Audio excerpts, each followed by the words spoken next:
рӯзи якшанбеи 4 октябр даҳҳо ҳазор сокини Беларус ба нишони пуштибонӣ аз маҳбусони сиёсӣ ба кӯчаҳо баромаданд. мақомот маркази Минскро иҳота намуда баъзе истгоҳҳои метроро бастанд, то эътирозгарон натавонанд дар маркази Минск ҷамъ шаванд. нирӯҳои амниятӣ даҳҳо эътирозгарро боздошт намуданд. шабакаи хабарии мухолифин нехта навиштааст, ки дар Минск тахминан 100 000 нафар дар гирдиҳамоӣ иштирок карданд. полис бо истифода аз об онҳоро пароканда намуд.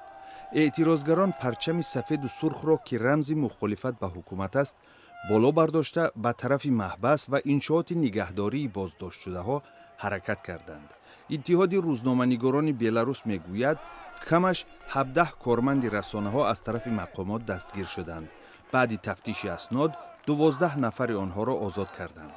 маркази ҳимоят аз ҳуқуқи инсон бо номи Весна навиштааст, ки дирӯз камаш 200 эътирозгар боздошт шуданд.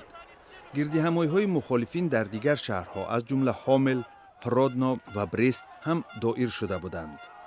нозирони маҳаллӣ илова карданд, ки дирӯз мақомот интернети мобилиро қатъ карданд, то эътирозгарон натавонанд дар бораи иқдомҳояшон ба якдигар хабар диҳанд.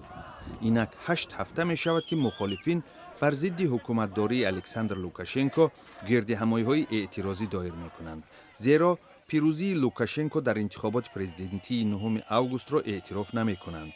дар ин эътирозҳо якчанд нафар ба қатл расида, садҳо тан захм бардоштанд. бар илова беш аз 10 000 кас боздошт шудаанд.